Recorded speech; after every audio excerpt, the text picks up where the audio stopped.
Special episodes are key factors in cartoons. Sometimes it consists of characters going on new and possibly dangerous quests. And with Octonauts, they weren't played when they came to their special episodes. What's going on, everybody? It's your girl Eugen. Welcome back to my channel. Today I am going to be ranking the Octonauts special episodes. Octonauts does not play when it comes to their special episodes. Special episodes were like crack to me as a kid. We're excluding Above and Beyond specials because Above and Beyond is a separate piece of Octonauts media. We're also excluding the movies and the Great Barrier Reef musical special because that's for another video and it's in its own category. Disclaimer that this is also my opinion. You don't have to agree with me. There are some people who like my least favorite and there are some people who don't like my most favorite. Y'all already know what you're here for, so let's get started. The Octonauts and the Great Arctic Adventure. To absolutely no one's surprise, Great Arctic Adventure is dead last. Great Arctic Adventure has lost faith for me over the years due to its cookie-cutter plot and characters that we don't actually give a shit about. When the Octopod breaks down for the 5 millionth time, the Octonauts are going on vacation. Barnacles is teaching his niece and nephew how to be Polar Scouts. Yeah, that's basically it. The rest is just what you would find in your typical Octonauts episode. There are some episodes that are 10 minutes long and they pack way much more content than this special ever could. Also, this episode was a huge waste of potential because as the special is centered around Barnacles, we could have learned so much about him. It was so easy to work with and they just refused to. And also because Bianca is a bitch. If you remove Bianca, the Cubs, and those polar bears from the episode, nothing would change.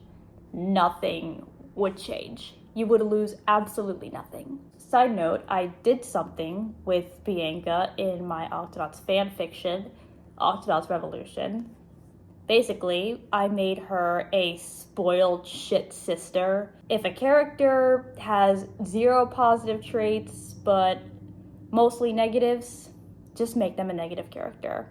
Just make them an antagonist. The Octonauts and the Mariana Trench Adventure. Next one is the Mariana Trench Adventure. The Mariana Trench Adventure it's not bad, but it's not good too.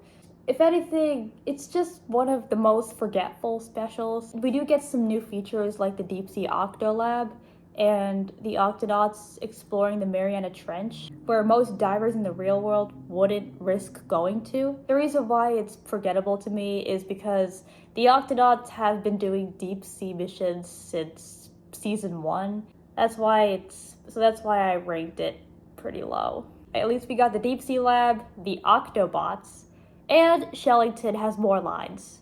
And he actually gets to do something. I will never forgive the writers for giving Shellington 2 lines in the Great Arctic Adventure. The Octonauts and Operation Deep Freeze. Operation Deep Freeze had a very interesting take.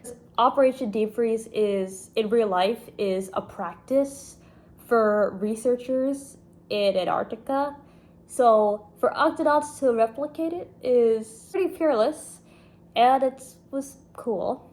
We got to meet Trekker, Barnacles' pupil, Professor Natquick, Barnacles' tutor. We also got to meet more of Peso's cousins. What if they make a family reunion episode with Peso and all of his cousins? Oh, child. Anyways, so the only reason why it's ranked a little bit low is because the plot holes. Why did the Brave 3 go visit Trekker in the beginning? Can the Vegimals survive in the cold? Because in the other episode, Emperor Penguins, they surely can. Tunib just stood there on the Gabest the whole time. And also, Trekker only got like 3 minutes of screen time. Like, what's the point of introducing a new character if they're only gonna be on screen for 3 minutes?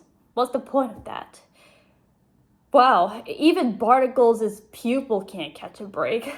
Like, what is this curse with Barnacles and all of his close friends and allies? The Octonauts and the Great Christmas Rescue. I'm gonna be straightforward with y'all that I barely remember anything from this episode. Mostly because it didn't feel like a Christmas special. It felt like Christmas in name and visual only, but it didn't really captivate the spirit of Christmas. I will say though, it has its positive points. We have Barnacles in the cute Santa hat, and the Golden Coral, and we got to meet Professor Inkling's nephew, Squirt. We were introduced to the iconic Gup X, and the ending song. The ending song slaps. It just slaps. Clap your fingers, clap, clap, clap. Snap your claws, snap, snap, snap. We clap, snap, clap, and we go. Clap, snap, clap, and we go. Wave your arms, wave your legs. It's Christmas time, let's celebrate. That song still slaps to this day.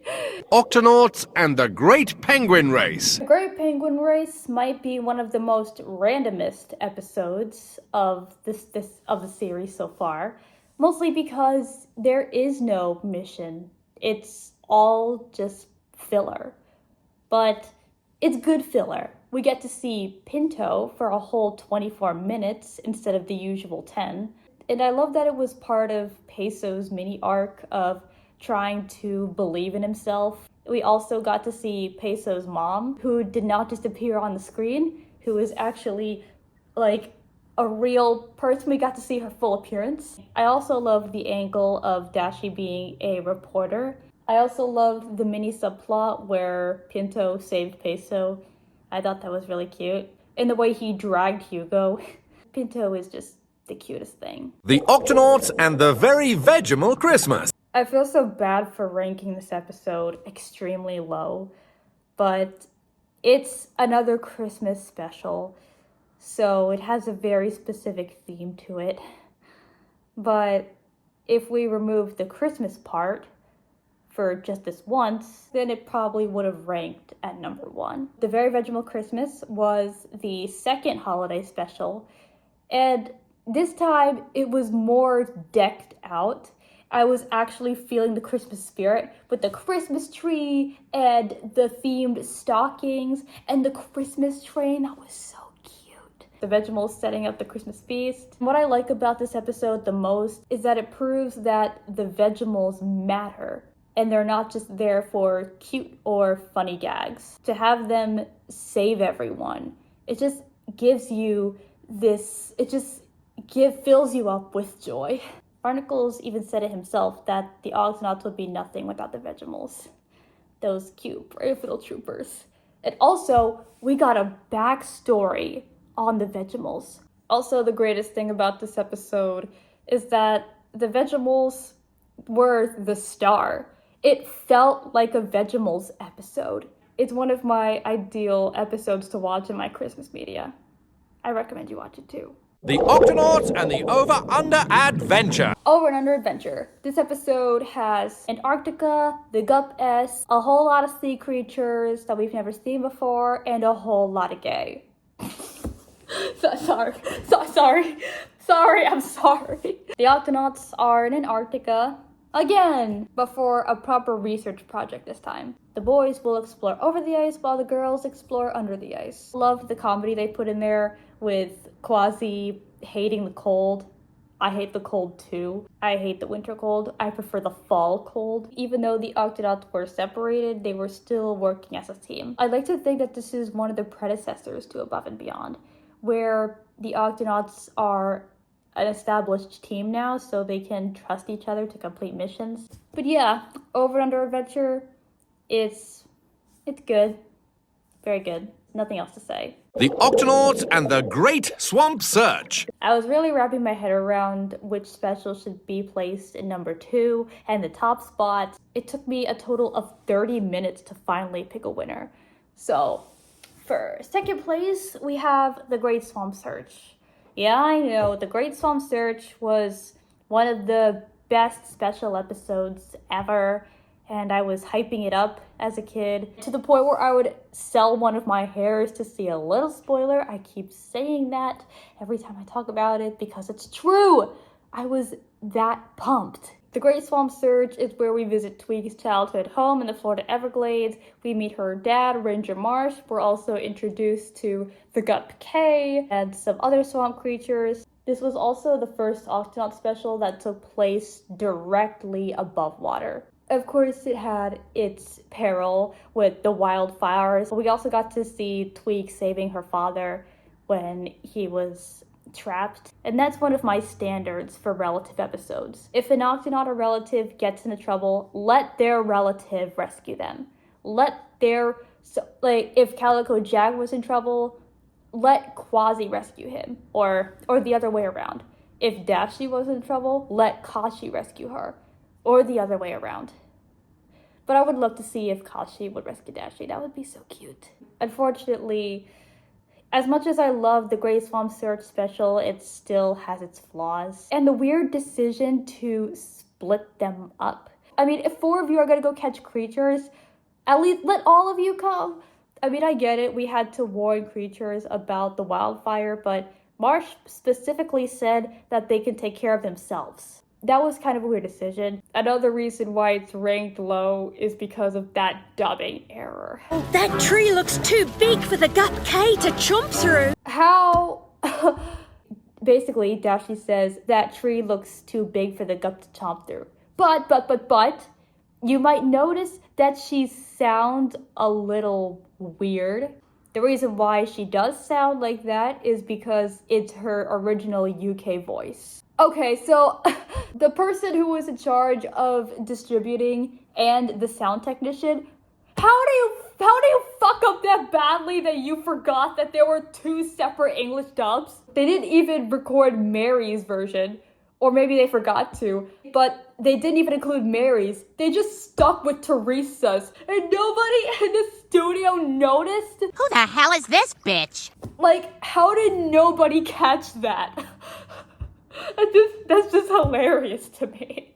Another point I wanted to add, during the Octonauts intro, there's a whole new rendition. Instead of the usual Octonauts opening, there's a whole banjo version of the theme song. Isn't that cool? Can we do that for future specials? With a whole new different theme song just for this one special episode and a whole clip show? Can we do that? Please, directors? Please? The Octonauts and the Amazon Adventure. And the award for the best special goes to the Amazon Adventure, starring Quasi and Calico Jack. The reason why I loved the Amazon Adventure is because the episode just speaks for itself. It felt like a Quasi episode. It felt like a Quasi adventure, and we finally solved the mystery of the disappearance of Calico Jack. Like in season 1, we were just making all these speculations. Now we finally get to see him alive and healthy in the Amazon Adventure.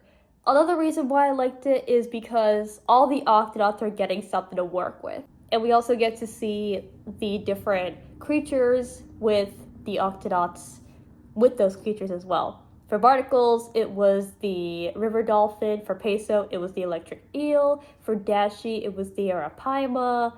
For Shellington and Tunip, it was the piranhas. For Tweek, it was the panak, the wood-eating catfish. And for Quasi, it was the capybaras and the anacondas. You could argue that this is a filler episode, but it's good filler. It's terrific filler. It's filler that I'm actually interested in, that sounds appealing, that I want to stay tuned for the next adventure. The Amazon Adventure just rose above my expectations. It included action, peril, and emotion as well. And that was pretty new for Octonauts. I didn't expect to grip my chest and my heart at the last scene. I just didn't expect that. And the last line from Calico Jack, it just really hits you. It just hits you right there. If you're looking to watch an Octonaut special, I recommend watching Amazon Adventure for your epic movie night or Octonauts night. Okay, so I think that is all I have for today. This list is subject to change. And maybe I will include the Above and Beyond specials as well. Just like the relatives ranking, I might do a re-ranking of the specials as well. So yeah, that's all I have for today. Be sure to subscribe and hit the notification bell. This is your girl Eugen, signing off. Peace.